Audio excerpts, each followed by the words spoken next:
Mais uma vez estamos juntos para o estudo das obras de André Luiz. Estamos estudando libertação. E hoje vamos ver o capítulo 2, a palestra do instrutor. Ao nos retirarmos do educandário, o instrutor Gúbio, pousando sobre Eloy, o nosso companheiro, e sobre mim os olhos lúcidos, acentuou.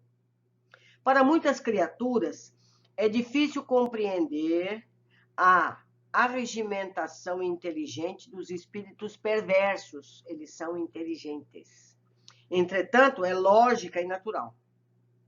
Se ainda nos situamos distantes da santidade, não obstante os propósitos superiores que já nos orientam, que dizer dos irmãos infelizes que se deixaram prender, sem resistência, às teias da ignorância e da maldade?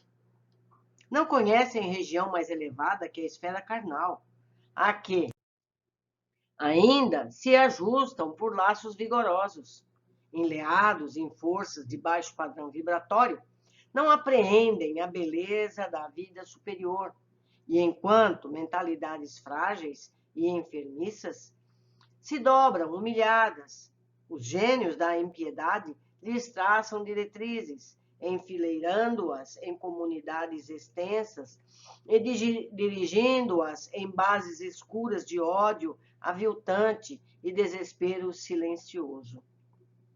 Organizam, assim, verdadeiras cidades em que se refugiam falanges compactas de almas que fogem, envergonhadas de si mesmas, ante quaisquer manifestações da divina luz. Filhos da revolta principalmente, e da treva, aí se aglomeram, buscando preservar-se e escorando-se aos milhares uns aos outros.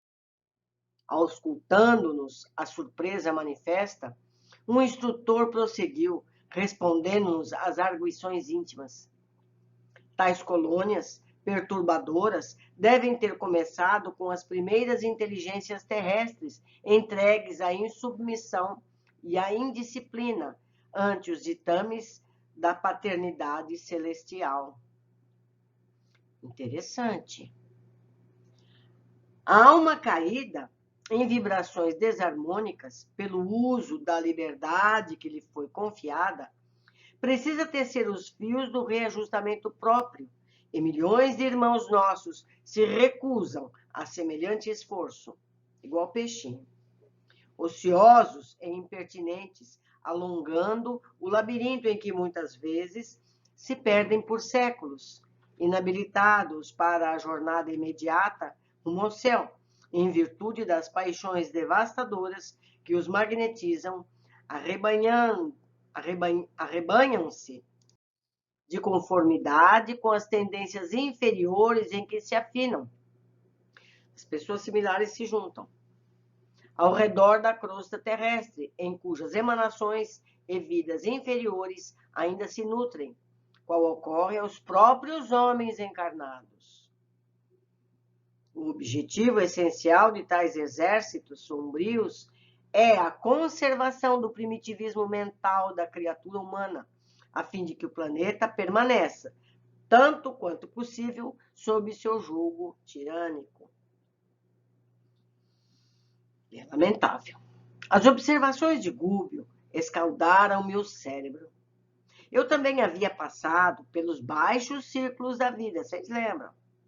Depois do transe corporal. Entretanto, não identificar a existência dessas condensações organizadas de entidades malignas do campo espiritual.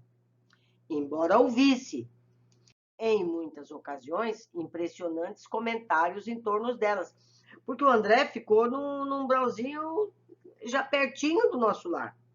Esses que nós vamos tratar daqui para frente são bem mais profundos. Efetivamente, não conseguia por mim mesmo exumar todas as recordações do angustiado período que a porta do túmulo me oferecera. Se o do André já foi assim, imagine os outros.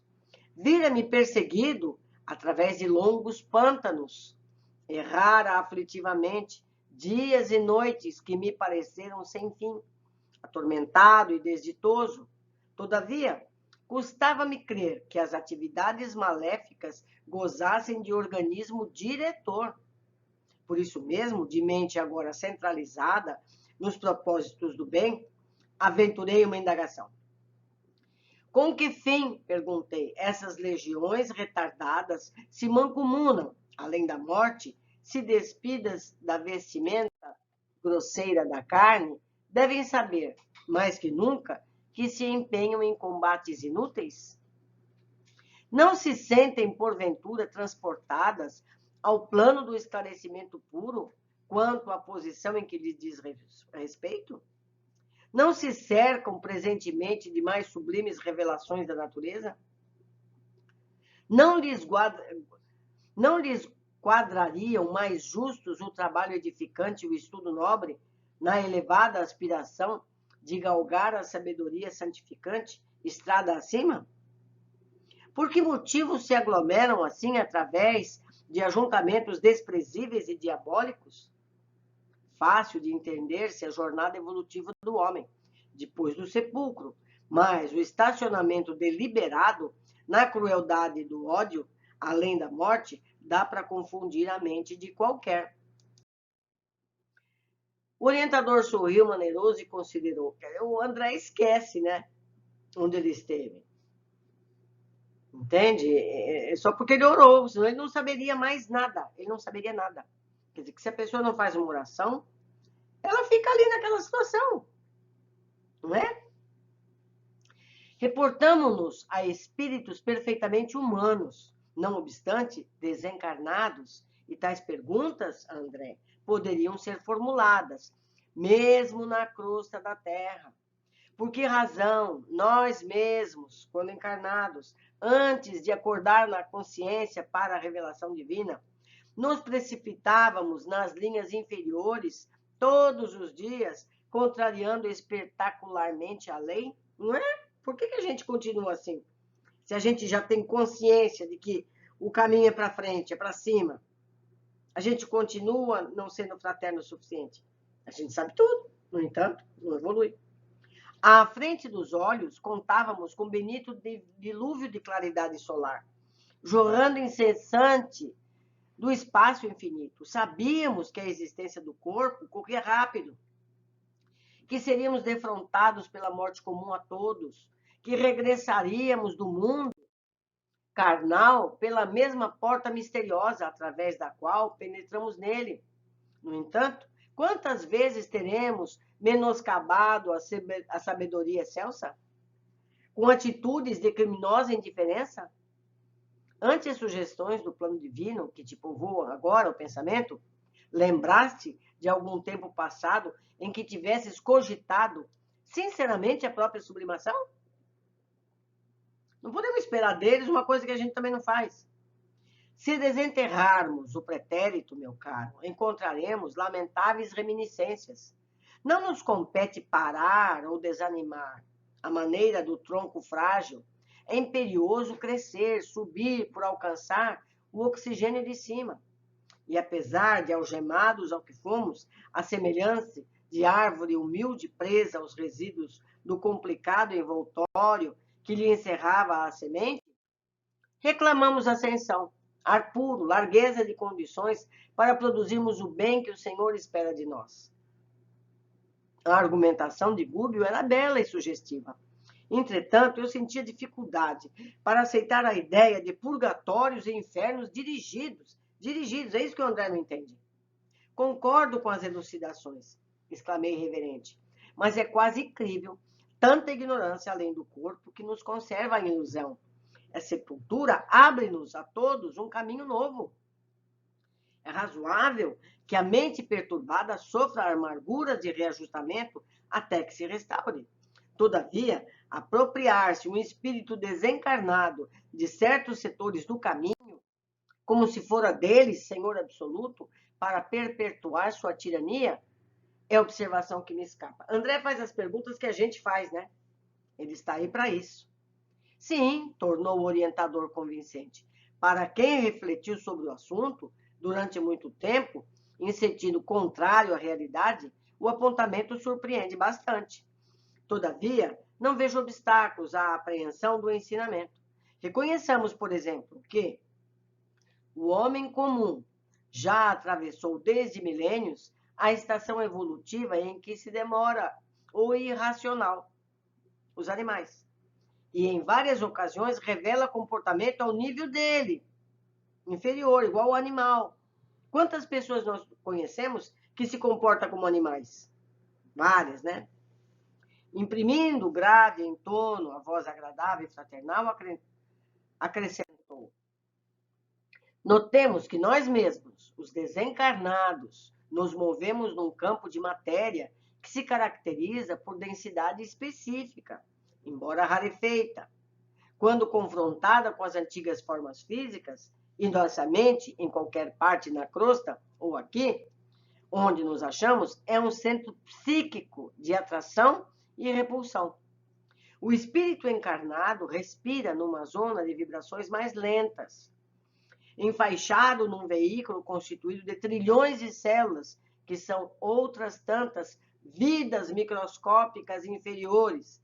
Eles ressaltam sempre esse detalhe. Cada vida, porém, por mais insignificante, possui expressão magnética especial. A vontade, não obstante condicionada por leis cósmicas e morais, inclinará a comunidade dos corpúsculos vivos de nosso corpo que permanecem a seu serviço por tempo limitado, à maneira do eletricista que liga as forças da usina para atividades num charco ou em um serviço numa torre. Sendo cada um de nós uma força inteligente, detendo faculdades criadoras e atuando no universo. Estabelecemos sempre, engendrando agentes psicológicos através da energia mental, exteriorizando o pensamento e, com ele, improvisando causas possíveis, cujos efeitos podem ser próximos ou remotos sobre o ponto de origem. Abstendo-nos de mobilizar a vontade, seremos invariáveis joguetes das circunstâncias predominantes no ambiente que nos rodeia. Contudo, tão logo deliberemos manobrá-la, é indispensável resolvamos o problema de direção, porquanto nossos estados pessoais nos refletirão a escolha íntima. Existem princípios, forças e leis no universo minúsculo, tanto quanto no universo macroscópico. Então, nós somos um universo, assim como o universo é o que é. E sabe-se lá quanto o que a gente chama de universo, ele não está dentro de outro maior. Nós não temos consciência disso. É como a formiga. Ela não sabe por que de repente vem um balde d'água e arrasa tudo. Ela não tem consciência disso. Mesma coisa a gente. A nossa insignificância não permite que a gente entenda as leis do universo. Dirija um homem a sua vontade para a ideia de doença e a moléstia lhe responderá ao apelo em todas as características dos moldes estruturados pelo pensamento enfermiço, porque a sugestão mental positiva determina a sintonia e receptividade da região orgânica em conexão com o impulso havido, e as entidades microbianas que vivem e se reproduzem no campo mental das milhões de pessoas que as entretêm, acorrerão em massa, absorvidas pelas células que as atraem, em obediência a ordens interiores, reiteradamente recebidas, formando no corpo a enfermidade idealizada. Claro que nesse capítulo temos a questão das provas necessárias nos campos em que determinada personalidade renasce, atendendo a impositivos das lições expiatórias. Mas, mesmo aí, o problema da ligação mental é infinitamente importante, porquanto o doente que se compraz na aceitação e no elogio da própria decadência acaba na posição de excelente incubador de bactérias e sintomas mórbidos, enquanto que o espírito, em reajustamento, quando reage valoroso contra o mal, ainda mesmo em benefício e merecido, encontra imensos recursos de centrar-se no bem, integrando-se na corrente da vida vitoriosa. O que ele explica? que a gente fabrica a doença que a gente tem. E mesmo quando essa doença é formada em vida anterior, ela é educativa, que a gente tem que vivê-la, a forma como a gente vive essa doença determina se ela vai ser mais fácil, mais difícil, mais rápida ou mais lenta. Sempre a nossa disposição é que determina a cura ou a melhora dos sintomas. Registrava as explicações, profundamente edificado. E não obstante a longa pausa que se fez espontaneamente, não ousei interromper o curso da argumentação, a fim de não quebrar a linha do pensamento do orientador. Prestimoso e digno, Gúbio continuou. Nossa mente é uma entidade colocada entre forças inferiores e superiores. Aquele velho diabinho do lado, anjinho do outro, que o desenho animado mostra. Com o objetivo de aperfeiçoamento. Nosso organismo perispiritual, fruto sublime da evolução, quanto ocorre ao corpo físico na esfera da crosta, pode ser comparado aos polos de um aparelho eletromagnético. O espírito encarnado sofre a influenciação inferior, através das regiões que se situam no sexo, no estômago, e recebe os estímulos superiores, ainda mesmo procedentes de almas não sublimadas, através do coração e do cérebro. Quando a criatura busca manejar a própria vontade, escolhe a companhia que prefere e lança-se ao caminho que deseja.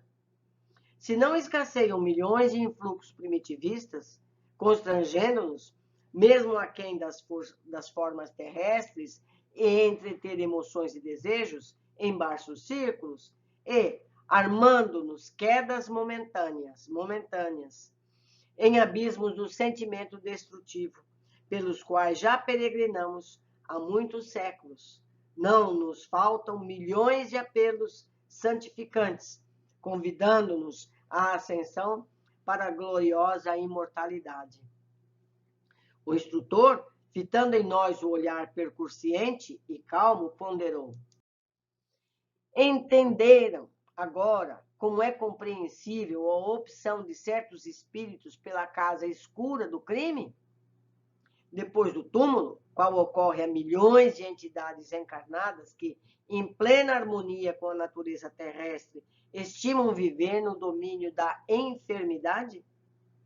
Atitudes mentais enraizadas não se modificam facilmente.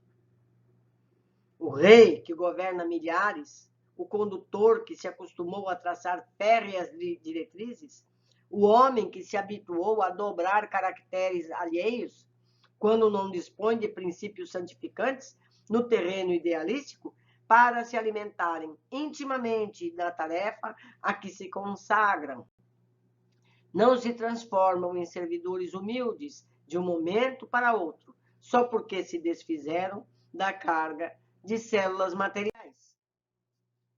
Quando não se recomendam aos precipícios da loucura, no eclipse total da razão, por tempo indeterminável, em vista dos desvarios da intelectualidade e no poder. Conservados e respeitados na obra evolutiva do mundo, pelas qualidades apreciáveis e dignas que já conquistaram, embora as paixões violentas que lhes assinalam a vida íntima, e são utilizados, então, por gênios superiores nos serviços de aprimoramento planetário, em que vigiam e reajustam os mais fracos, sendo vigiados e reajustados pelos mais fortes, convertendo-se gradual e imperceptivelmente ao supremo bem, aceitando o plano divino, em cuja execução passam a colaborar com fidelidade e valor. Em tal posição, auxiliam e são auxiliados. Dão e recebem, impulsionam o progresso e progridem a seu turno. Tudo é um encadeamento de situações que levam à evolução. É preciso que essas situações dolorosas ocorram para que impulsione os ignorantes para o, entre aspas, conforto da paz que tem no mundo mais acima. Mas eles só precisam saber isso na pele. A gente entende melhor uma dor quando a gente já viveu essa dor. Impôs ligeira pausa às elucidações e, em seguida, prosseguiu noutro rumo. Semelhante realidade obriga-nos a meditar na extensão do serviço espiritual em todos os ângulos evolutivos. Educação para a eternidade não se inscreve à ilustração superficial de que um homem comum se reveste, sentando-se por alguns anos num banco de universidade. É obra de paciência dos séculos. Se árvores existem assinaladas por centenas de anos, dentro das finalidades a que se destinam, que dizer dos milênios reclamados por uma individualidade no capítulo da própria sublimação? Não podemos olvidar, desse modo, o amor que devemos aos ignorantes, aos fracos, aos infelizes, que nós já fomos assim. Ainda somos ignorantes, mas já fomos piores, mais ignorantes. Imprescindível se torna caminhar nos passos daqueles que igualmente um dia nos estenderam compassivas mãos. O argumento era demasiado edificante para que interferíssemos com indagações novas. O orientador percebeu a oportunidade do esclarecimento e continuou. Os átomos que integram a hóstia de um templo são, no fundo, iguais àquelas que formam o pão pobre de uma penitenciária. Materialmente falando, é a mesma coisa. O que muda é a vibração que contém. Assim, toda a matéria em si mesma, passiva e plástica, é análoga nas mãos das entidades sábias ou ignorantes, amorosas ou brutalizadas, no estado de condensação conhecido na crosta planetária e além dele. Em razão disso, são compreensíveis as transitórias construções levantadas em nosso plano por criaturas desviadas do bem. Para quem anestesiou as faculdades do prazer fugitivo, a separação da carne, geralmente, constitui acesso a doloroso estágio na incompreensão. E considerando que a maioria das criaturas humanas persegue as sensações do corpo físico, qual se as atrações genésicas e o desvairado apego aos bens provisórios dos círculos mais baixos encerrassem toda a felicidade do mundo. A colheita de personalidades desequilibradas é sempre inquietante, conservando quase inalteradas as fileiras escuras dos insensatos cultivadores da satisfação egoística a qualquer preço. Loucos perigosos, por voluntários, dirigidos por inteligências soberanas especializadas em dominação, constituem hordas terríveis que, a bem dizer, vigiam as saídas das esferas inferiores em todas as direções. E por que permite Deus semelhante irregularidade?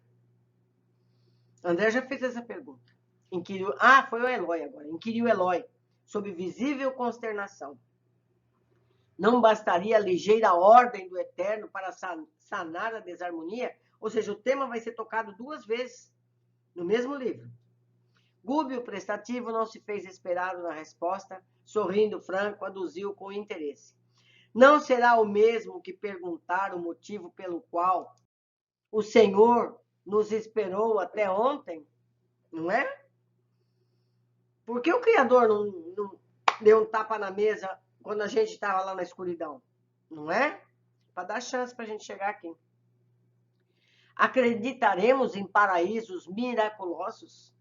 Não sabemos, porventura, que cada homem se sentará no trono que levantou ele mesmo? Ou se projetará ao fundo do abismo que ele preferiu? Além disso, é necessário reconhecer que se o lapidário aprimora a pedra usando lima resistente, o Senhor do Universo aperfeiçoou o caráter dos filhos transviados de sua casa, usando corações endurecidos, temporariamente afastados de sua obra. Nem sempre o melhor juiz pode ser o homem mais doce. qualidades morais e virtudes excelsas não são meras fórmulas verbalistas, são forças vivas. Sem a posse delas, é impraticável a ascensão do espírito humano. Personalidades vulgares apegam-se à salvaguarda de recursos exteriores e neles centralizam os sentimentos mais nobres, prendendo-se a fantasias inúteis.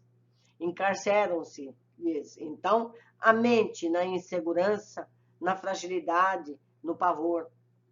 O choque da morte imprime-lhe tremendos conflitos à organização perispirítica, veículo destinado às suas próprias manifestações no círculo novo de matéria diferente a que foram arrebatados. E após perderem abençoados anos no campo didático da esfera carnal, enredadas em conflitos deploráveis, erram, aflitas, exânimes e revoltadas, ajustando-se ao primeiro grupo de entidades viciosas que lhe garantam continuidade de aventura em fictícios prazeres. Porque semelhante atrai semelhante. Formam, assim, associações enormes e compactas, com base nas emanações da crosta do mundo, onde milhões de homens e mulheres lhes sustentam.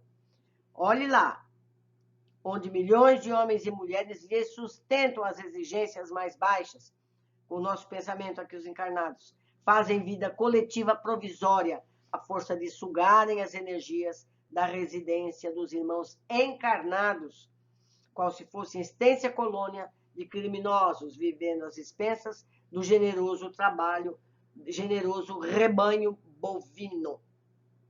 Somos nós encarnados que alimentamos energeticamente os umbrais com os nossos pensamentos negativos, nossos pensamentos criminosos, invejosos, enganosos. Temos toda a responsabilidade desse ambiente existir. Importa ponderar, contudo, que o homem explora a vaca, menos consciente e incapaz de ser julgada por delito de conivência, ao passo que a esfera humana, o quadro apresenta outro aspecto. A criatura racional não se eximirá à responsabilidade. Se o perseguidor invisível aos olhos terrestres erige agrupamentos para o culto sistemático, à revolta e ao egoísmo, o homem encarnado, senhor de valiosos patrimônios de conhecimento santificante, garante-lhe a obra nefasta pela fuga constante às obrigações divinas de cooperador de Deus. No plano de serviço em que se localiza, alimentando ruinosa aliança, um e outro, por isso, partilhando os resultados da indiferença destrutiva ou da ação condenável, atritam e se vasculejam reciprocamente, tais quais feras que se entredevoram na floresta da vida. Obsidiam-se mutuamente quando nos atilhos educativos da carne ou na ausência deles. Atravessam séculos, assim, jungidos, amarrados, presos um ao outro. Lamentáveis ilusões de propósitos sinistros. Com extremas perturbações para si mesmo, já que a herança celestial se faz naturalmente vedada a todo aquele que menosprezam em si próprios as sementes divinas. Há milhões de almas humanas que se não afastaram ainda da crosta terrestre há mais de 10.000 anos. Eu vou ler outra vez. Há milhões de almas humanas que se não afastaram ainda da crosta terrestre há mais de 10.000 anos. Morrem no corpo denso e renascem nele, qual acontece às árvores que brotam sempre, profundamente arraigadas no solo, recapitulam, repetem os erros, individual e coletivamente, lições milenárias, sem atinarem com os dons celestiais de que são herdeiras, afastadas deliberadamente do santuário de si mesmas, no terreno movediço da egolatria inconsequente, agitando-se de quando em quando em guerras arrasadoras que afligem os dois planos no impulso mal dirigido de libertação. através de crises inomináveis, de fúria e sofrimento. Destrói então o que se construíram laboriosamente e modificam o processo da vida exterior, transferindo-se de civilização. Mas não é assim? Quantas guerras já aconteceram no nosso planeta? E o ser humano continua fazendo guerras? Já não conhece o resultado da guerra? Tudo destruído, todos mortos, vem a peste em seguida? E, no entanto, o ser humano continua fazendo guerra, uma em cima da outra. O instrutor, sentindo a profunda atenção com que lhe seguíamos a palavra, acentuou depois de leve pausa. Todavia, no fluir e refluir das eras numerosas, os filhos do planeta que se conservam atentos às determinações divinas, livres da antiga escravidão à miséria moral, tornam o ambiente escuro do cativeiro que já abandonaram, a fim de ampararem os irmãos ignorantes e desvairados em sublime trabalho de compaixão. Quer dizer, aqueles que já estiveram nesse lugar tenebroso, conseguem sair de lá, eles voltam para lá, mas para buscar mais pessoas, que é o que está se passando nesse volume, nesse livro. Formam as vanguardas do Cristo, nos mais diversos pontos do globo, e aos milhões, sob o patrocínio dele, o Cristo, operam no amor e na renúncia, avançando dificilmente, embora a humanidade adentro, enfrentando a ofensiva incendiária e exterminadora, com as bênçãos da luz celeste. A exposição não podia ser mais clara. Eloy, contudo, observou assombrado. Quem diria, na Terra, nosso velho domicílio, que a vida infinita se estenderia assim, estranha e ameaçadora? Sim, concordou o orientador. Porém, a ortodoxia no mundo costuma ser o cadáver da revelação. Argumentos teológicos de milênios obstruem os canais da inteligência. Os canais da inteligência humana, enquanto as realidades divinas, certo? Mas a criatura prosseguirá na tarefa do autodescobrimento. A força mental na luta comum permanece restrita ao círculo acanhado da personalidade egoística, copiando o molusco algemado à concha. E sabemos que semelhante energia, patrimônio eterno com que nos sublimamos ou viciamos, emite raios criadores sobre a matéria passiva que nos cerca, dependendo de nós a direção que venha a tomar. Se milhões de raios luminosos formam um astro brilhante, é natural que milhões de pequeninos desesperos integrem um inferno perfeito. Herdeiros do poder criador, geraremos forças afim conosco, onde estivermos. Não será tudo isso perfeitamente inteligível? E por essa razão que o Senhor mandou constar no livro divino o seu aviso celestial. Eis que estou à porta e bato. Se alguém abre a porta viva da alma, haverá realmente o colóquio redentor entre o mestre e o discípulo. O coração é tabernáculo e sublimação das potências que o integram. É a única via de acesso às esferas superiores.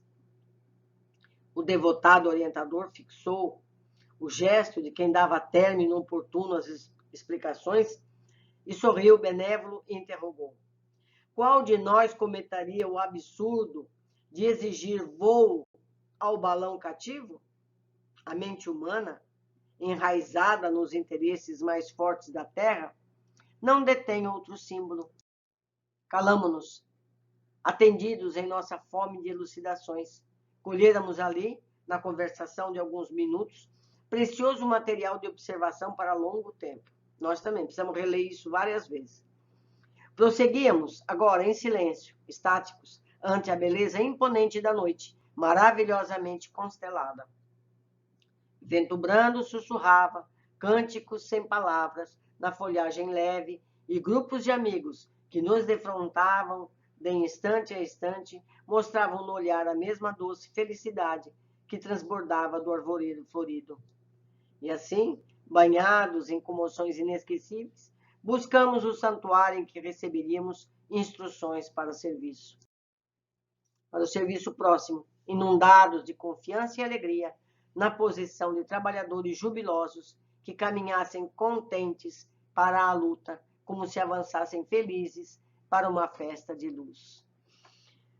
Amigos, espero que tenhamos entendido todo esse processo. Que daí para frente nós vamos ter a realidade, nós vamos ver descrições desses locais, das relações entre esses seres e nós mesmos. Vamos ver o que eu observei. Esse é mais um capítulo que precisaria pintar de amarelo em tudo, que carece de ser relido várias vezes e destacados novas frases para nosso melhor entendimento. Essa não é a minha primeira leitura, e, no entanto, cada vez que eu leio, eu encontro novos pontos que eu digo, eu podia ter destacado isso, podia ter destacado aquilo. Mas vamos lá o que eu destaquei dessa vez. Este capítulo é um preparatório para as descrições que chegarão em seguida, nos capítulos à frente. Sem elas, teríamos os mesmos questionamentos de André e Eloy. Gubbio esclarece que é difícil compreender a arregimentação inteligente dos espíritos perversos, irmãos infelizes que se deixam prender, sem resistência, às teias da ignorância e da maldade? E nos diz que tal fato ocorre por conta da grande massa de seres que ainda não entendem das motivações do bem. Esses, então, atendem aos chamamentos das forças dos abismos, por estarem ainda sintonizados nas frequências muito baixas, distantes do amor e da fraternidade. Jesus disse que nós estamos onde estiver o nosso tesouro. Então, tudo aquilo que nos agrada, é para lá que nós vamos. Só que a nossa razão diz que nós queremos a paz, mas o nosso coração mostra que nós queremos a guerra. Nós estamos em constantes conflitos com as pessoas ao nosso redor. Enquanto nós formos assim, nós estaremos sintonizados com a guerra. Então, é isso que nós temos que mudar, a nossa forma de pensar. As formas como a gente enquadra as soluções para a vida. Nós escolhemos os métodos violentos ou os pacíficos? Não é? No trânsito, como nós somos? Quando alguém fecha a nossa frente. Nós falamos, ô meu querido, você deve estar com problema? Ou a gente xinga. São pequenos detalhes que mostram onde é que nós estamos. É contra isso que nós temos que lutar dentro de nós mesmos. 2. Estando muito longe das vibrações de colônias restauradoras, organizam verdadeiras cidades em que se refugiam falanges compactas de almas que fogem, envergonhadas de si mesmas, ante qualquer manifestações da divina luz.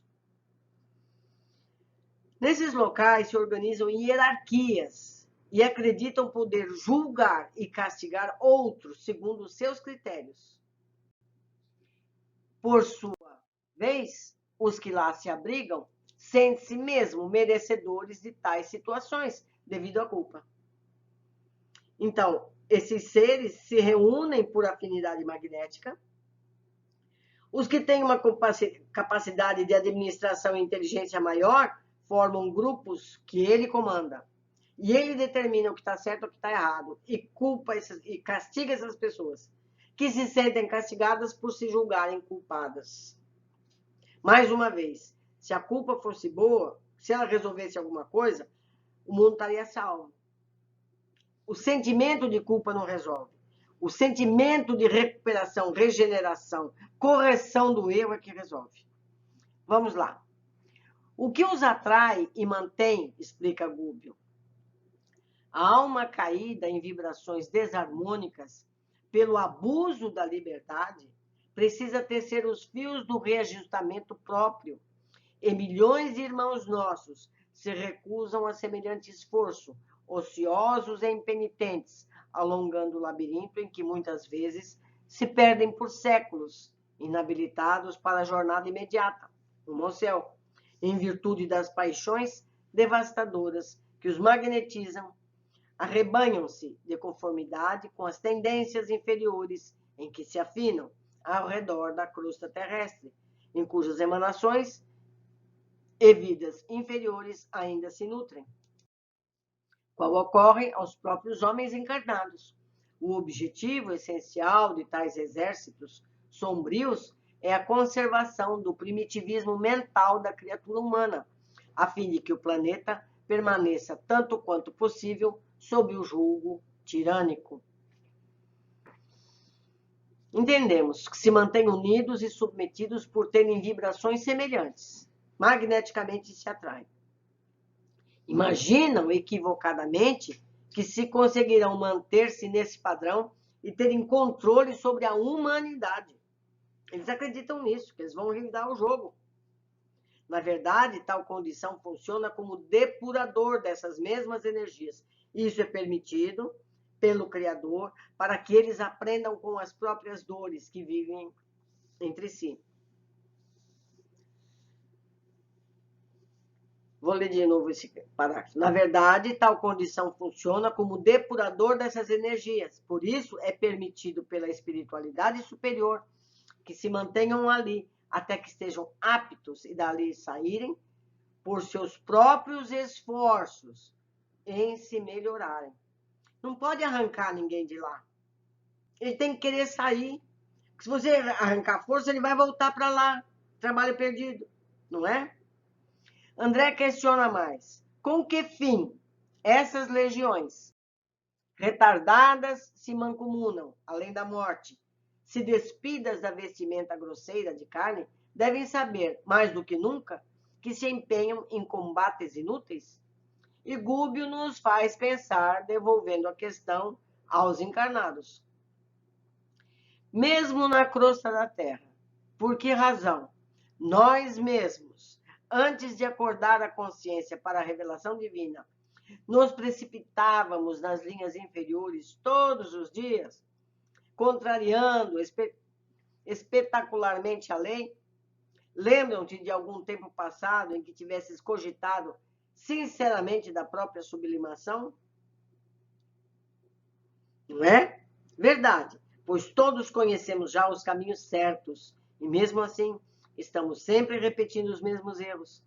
Apesar de sabermos que morreremos e deixaremos tudo para trás, ainda ficamos mais preocupados a matéria com que nosso espírito imortal, não é? Gúbio ainda nos diz, embora já termos saído do reino animal há milênios, muitos ainda comportam de modo pior que muitos animais. Gente, vamos lembrar do passado da história humana. Quantos que, conhecedores das leis de Cristo, que estudaram os evangelhos, não implantaram reinos de tortura na própria terra? Não é verdade? Quantas religiões não têm os 10 mandamentos que diz não matarás, no entanto, continuam matando? Está escrito lá, ele se diz religioso, não é?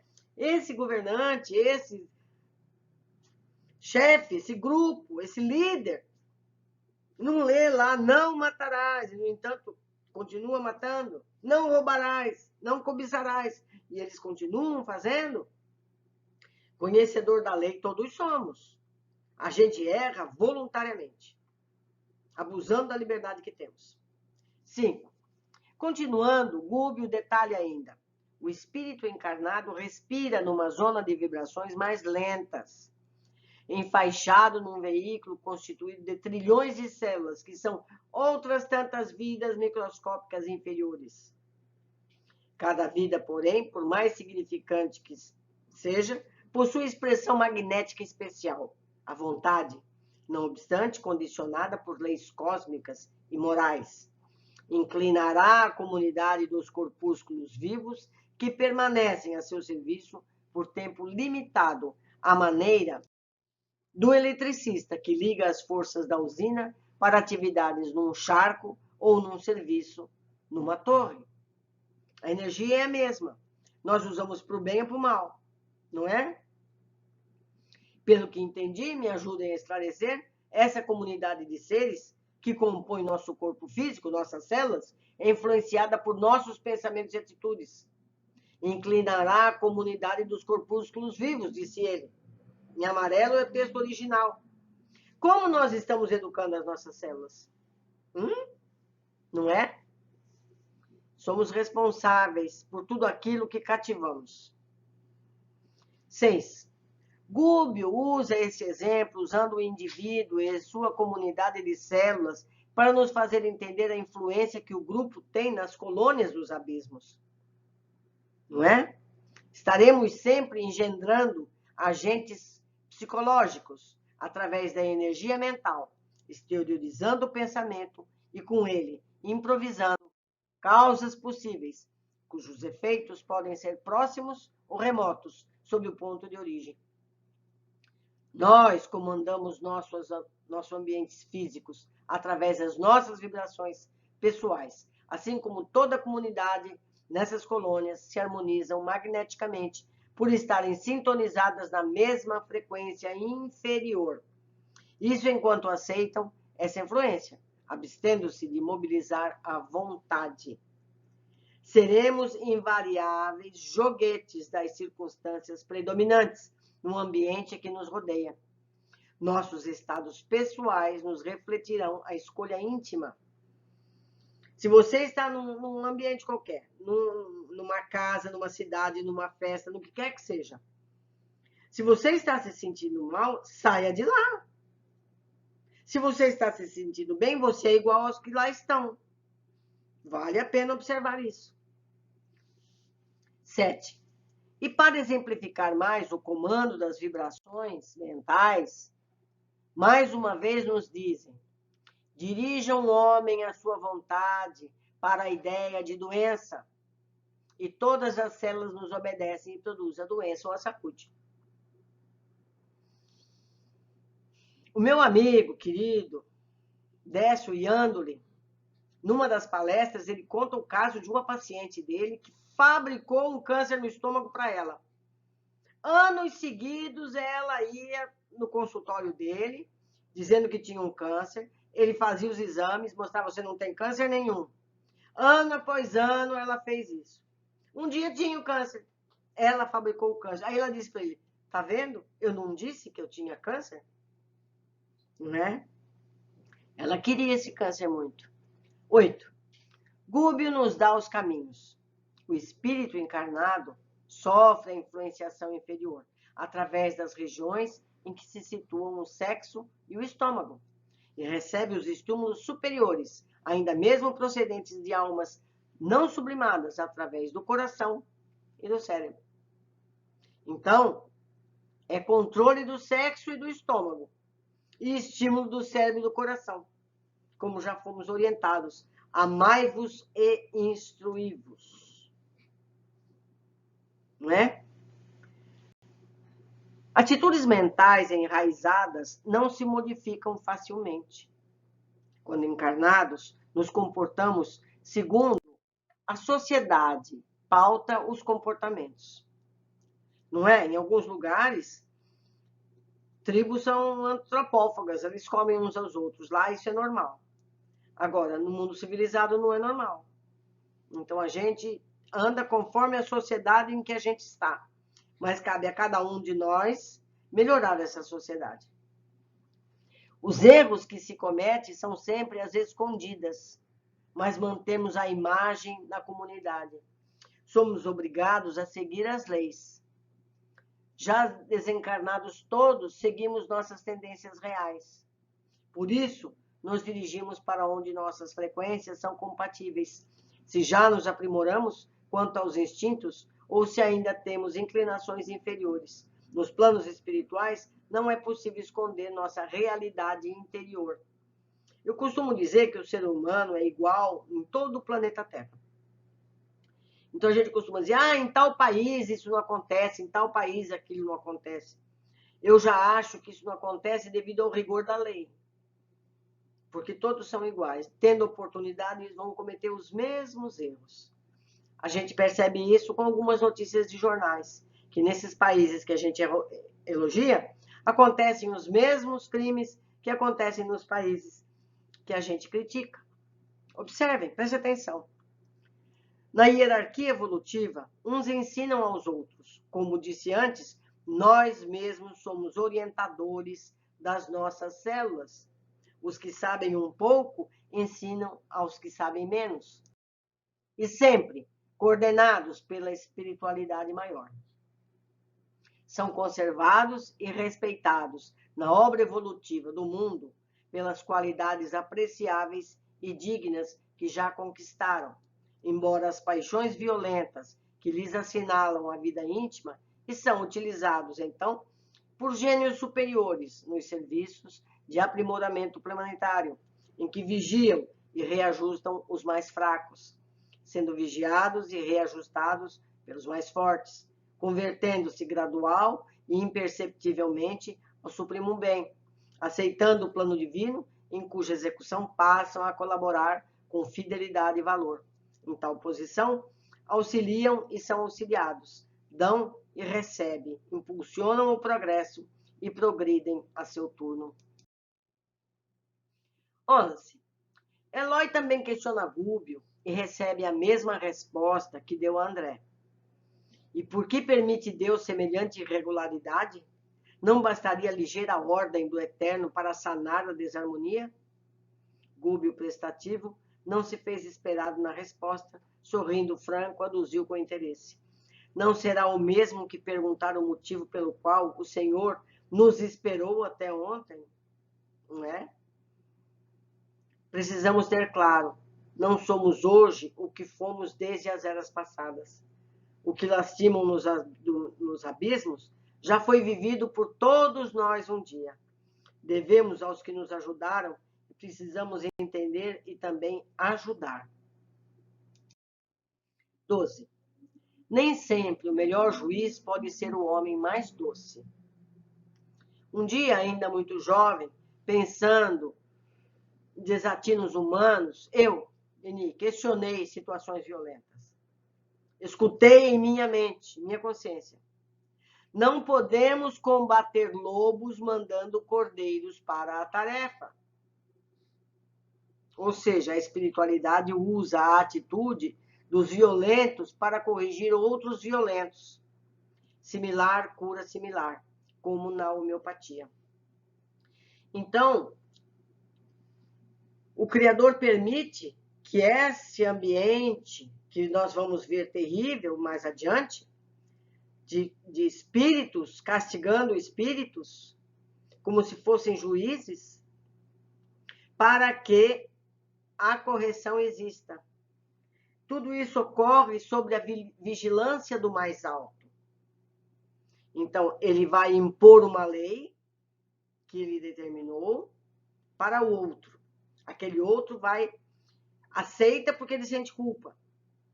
E ele, sendo punido, se sente redimido. E assim as coisas vão progredindo. Quando a espiritualidade acha que aquele gerente já deu o que tinha que dar, que não pode, que está na hora dele crescer, ela intervém, como nós vamos ver. Certo? Mas tem que chegar a hora certa, exata. Não pode ser violento. O processo tem que ser de livre vontade. Esse espírito, nessa condição, tem que querer sair dali. Só assim pode ser tirado. Vamos seguindo. Gúbio nos explica a mecânica dos grupamentos dos abismos. Formam associações enormes e compactas, com base das emanações da crosta do mundo encarnado, onde milhões de homens e mulheres lhe sustentam as exigências mais baixas, fazem vida coletiva provisória à força de sugarem as energias da residência dos irmãos encarnados, qual se fossem extensa colônia de criminosos, vivendo às expensas de generoso rebanho bovino. Atravessam séculos assim, jungidos um ao outro, presos a lamentáveis ilusões e propósitos. São as vibrações mentais dos encarnados que os sustentam. E essas, por sua vez, estimulam os encarnados. Vira um ciclo vicioso. A mais vibrarem nessas frequências baixas para manterem-se. é como um comensalismo. Nutrem-se mutuamente, ligados por vibrações mentais similares. Muito triste, mas é uma realidade. Cabe a cada um cortar esse ciclo. A dizer, chega, eu quero outro mundo. Eu quero viver eu quero viver em paz. Eu não quero mais colaborar com a treva, com a escuridão, com a ignorância. 14. Nos diz Gúbio que há milhões de almas humanas que não se afastaram ainda da crosta terrestre há mais de 10.000 anos. Nascem e morrem século após século, sem se afastarem da crosta. Não têm acesso nem mesmo às simples colônias nas áreas de socorro que já vimos nos livros anteriores, renitentes em seus propósitos inferiores. Vocês façam a conta. 10.000 anos, quantos 100 anos tem? Levando em conta mais ou menos que a gente, em média, reencarna a cada 100 anos. Digamos, há quem fique séculos no plano espiritual e há quem morra 2 vezes num século. Mas vamos dar uma média. Quantas vezes essa pessoa reencarnou? E continua na mesma situação? Não é lamentável? Mas o socorro chega sempre para os que se cansaram desse ciclo inferior. É preciso que a pessoa queira. Os filhos do planeta, que se conservam atentos às determinações divinas, livres da antiga escravidão à miséria moral, tornam o ambiente escuro do cativeiro, que já abandonaram, voltam para lá, a fim de ampararem os irmãos ignorantes e desvairados em sublime trabalho de compaixão. Como o peixinho que o Emmanuel falou. Ele volta para buscar os que estiverem dispostos. É o que vai nos contar esse livro. Nos capítulos seguintes, acompanharemos várias situações nesses grupamentos de dor. 16, e último comentário. Argumentos teológicos de milênios obstruem os canais da inteligência humana quanto a realidades divinas. Os responsáveis pelos esclarecimentos espirituais ainda estão presos a equívocos que mais fazem dificultar a evolução do espírito. As que têm inteligência mediana já não acreditam no que dizem os sacerdotes e se afastam dos caminhos espirituais, e os menos favorecidos acreditam em fábulas e perdem-se nos caminhos. Porque muitas pessoas veem os ensinamentos teológicos e pensam assim, gente, tem alguma coisa errada nisso. O mundo não pode ter começado de Adão e Eva. Está escrito no própria Escritura. Quando Caim mata, para onde ele foge? Está escrito lá, leiam a linha seguinte. Caim foge para a cidade. Já tinha cidade. Então, Eva teve quantos filhos na idade do primeiro?